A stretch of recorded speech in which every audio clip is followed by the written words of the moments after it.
Hello students, continuing solution chapter with lecture number 9।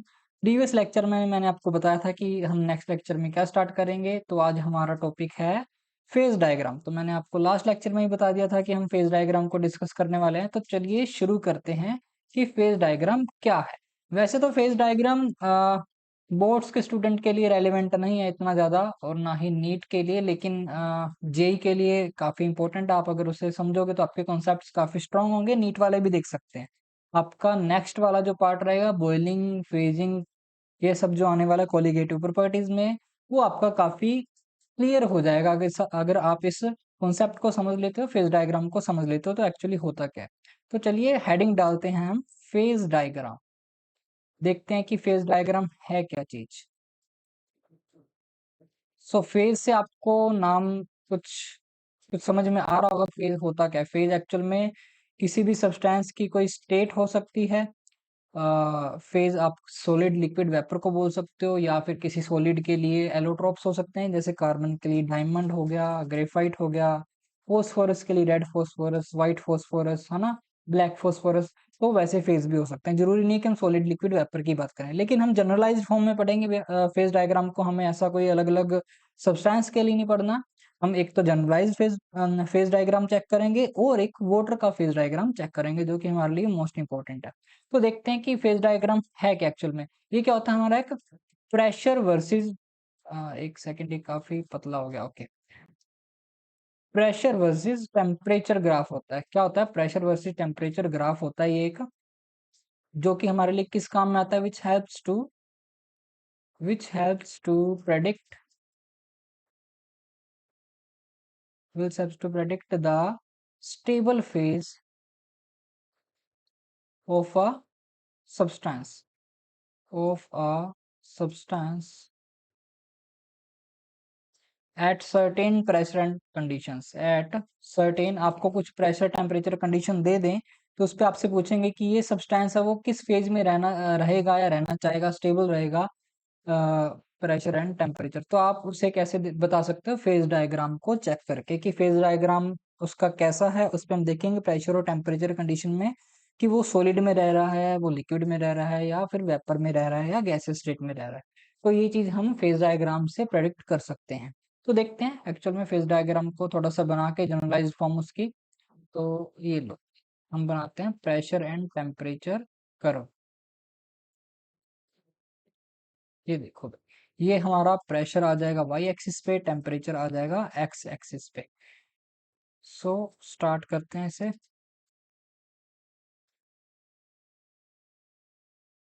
और ये हो जाएगा ऐसा कुछ। सो देखो, ये ऐसा कुछ होता है हमारा फेज डायग्राम।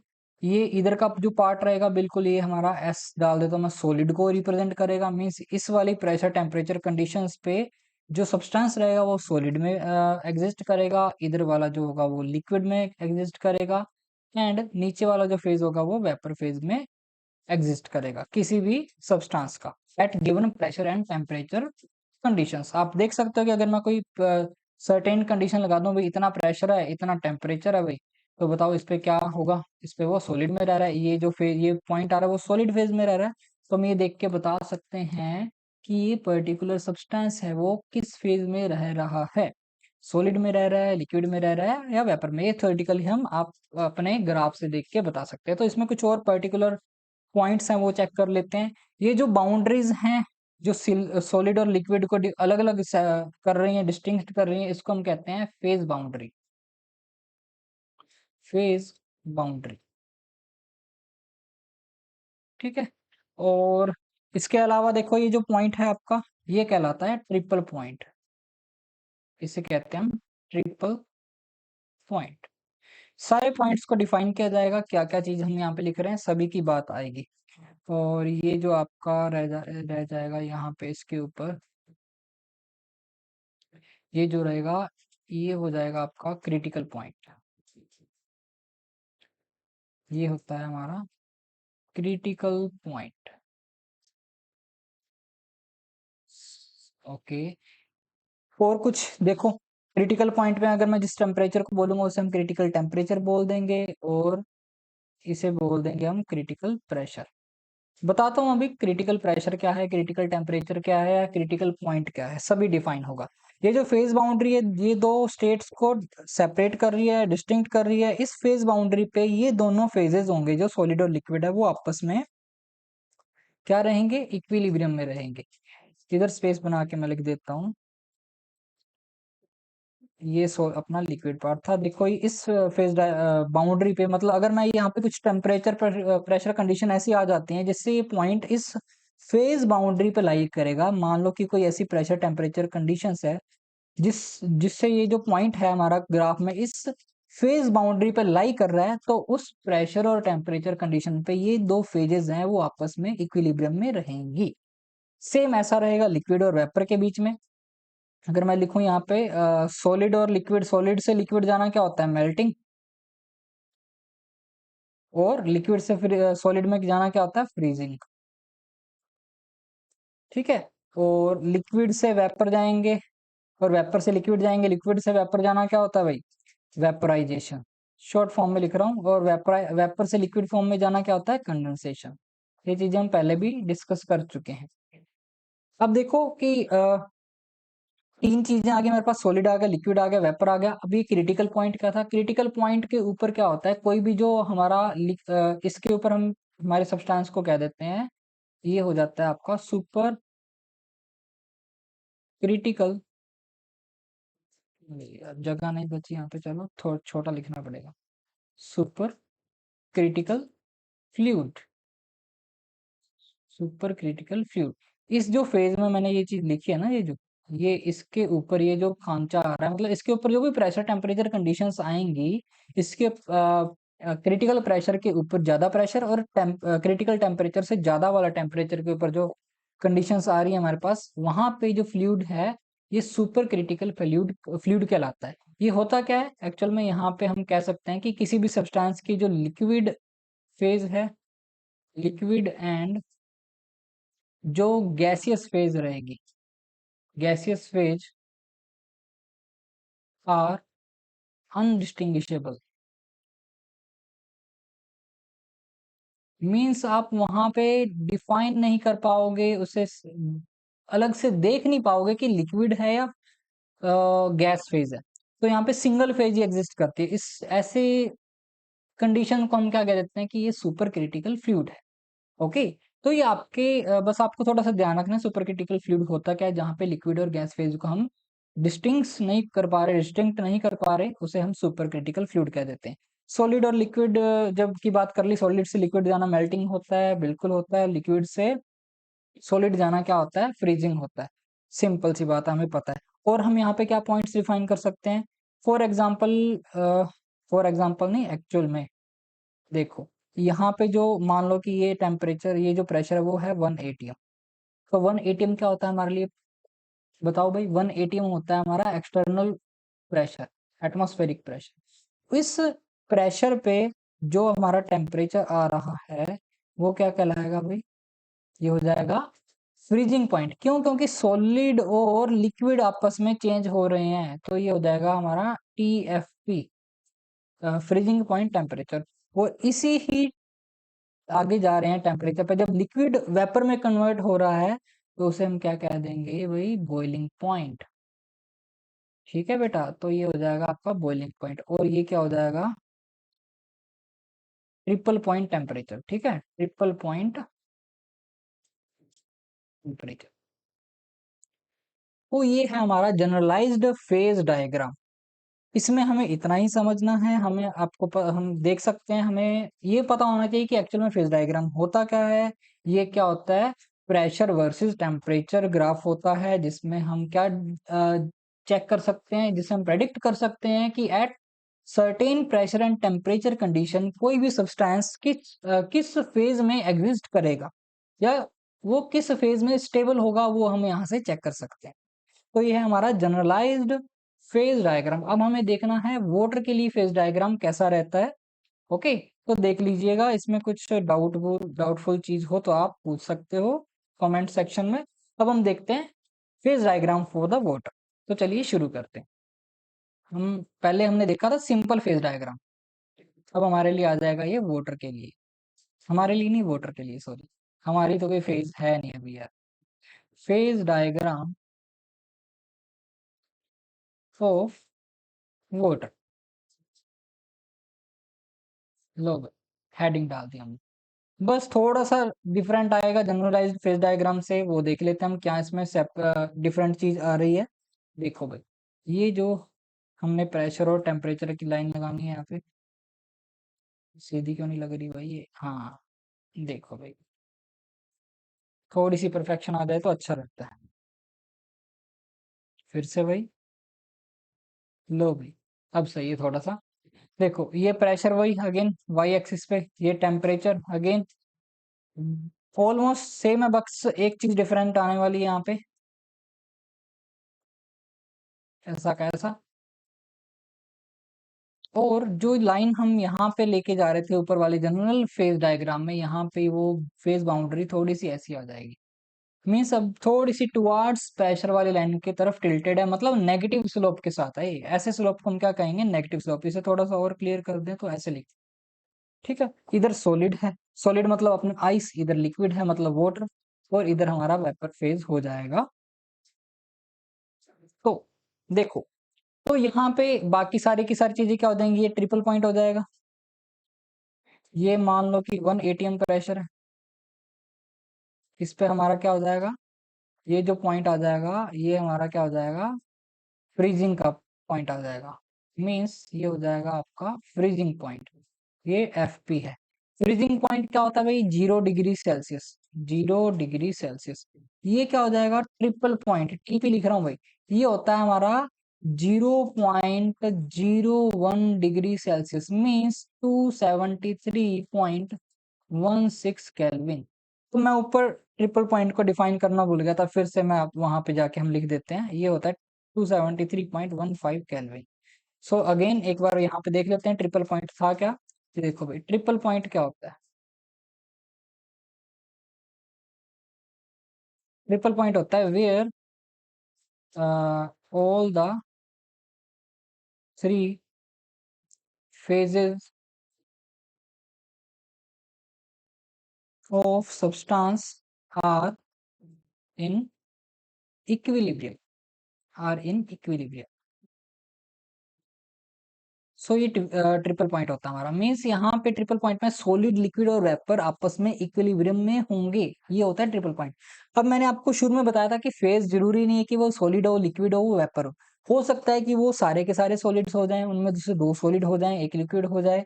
जैसा कि हमने बात किया था कार्बन के लिए, कार्बन ग्रेफाइट है, कार्बन डायमंड है, उसका एक लिक्विड फॉर्म ले लो। तो यहाँ पे जरूरी नहीं है कि सॉलिड, लिक्विड और वेपर ही आपस में इक्विलिब्रियम में होंगे। हो सकता है उसके दो सॉलिड और एक लिक्विड आपस में इक्विलिब्रियम में, हो सकता है दो लिक्विड और एक सॉलिड इक्विलिब्रियम में हो। समझ रहे हो ना बात, कि जो फेज है जरूरी नहीं है किसी सब्सटेंस के लिए तीन फेज अलग अलग सॉलिड और लिक्विड और वेपर होंगे।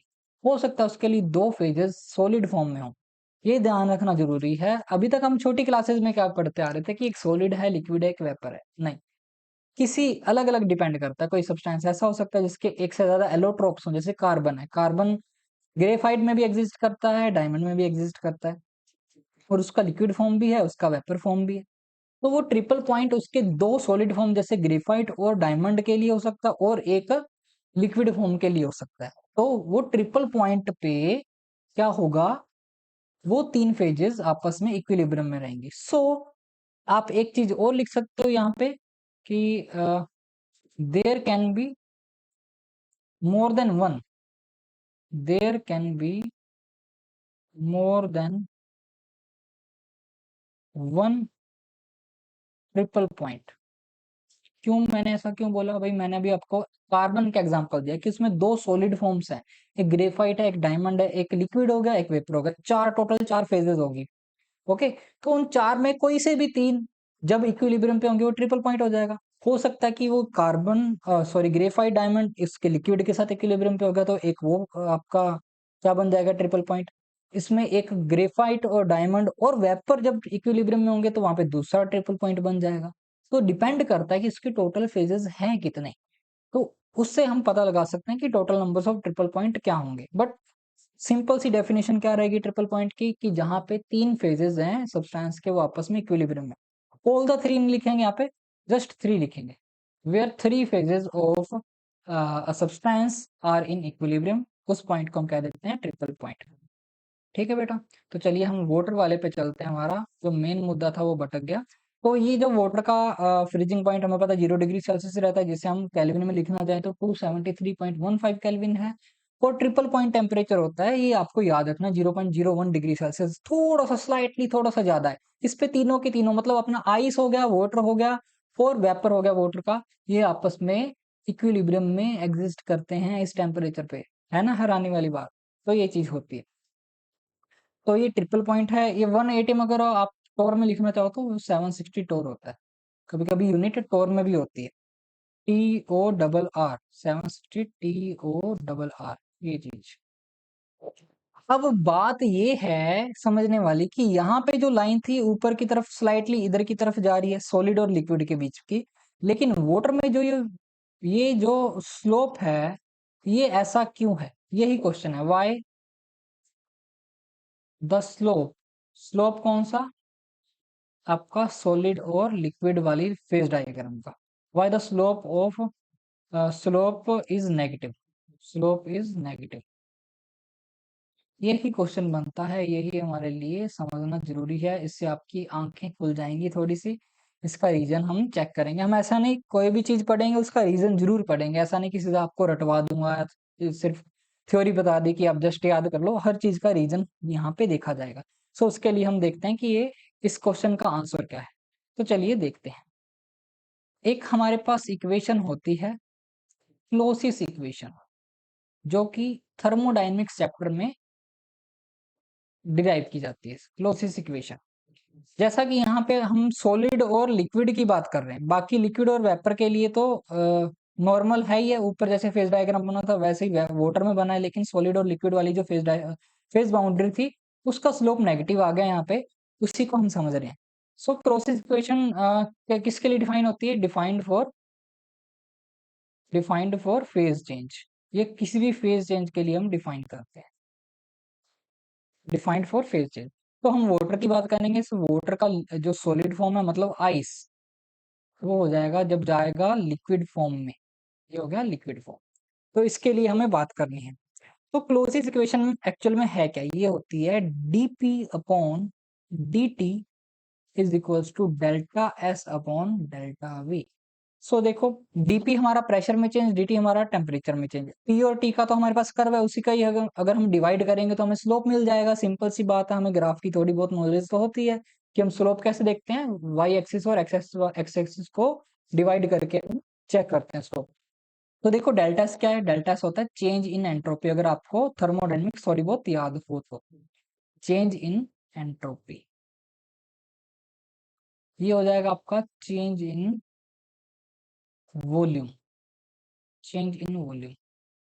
देखो भाई, अब बात यहाँ सिर्फ वाटर के लिए डिफरेंट क्यों आई? क्यों? क्योंकि यहाँ पे एक एक्सेप्शन, मान लो एक्सेप्शन नहीं, कुछ स्पेशल केस आ रहा है। एक्सेप्शन कुछ होता नहीं, एक्सेप्शन हम कह देते हैं कि थोड़ा बाकियों को फॉलो नहीं कर रहा और डिफरेंट आ गया इसलिए एक्सेप्शन है।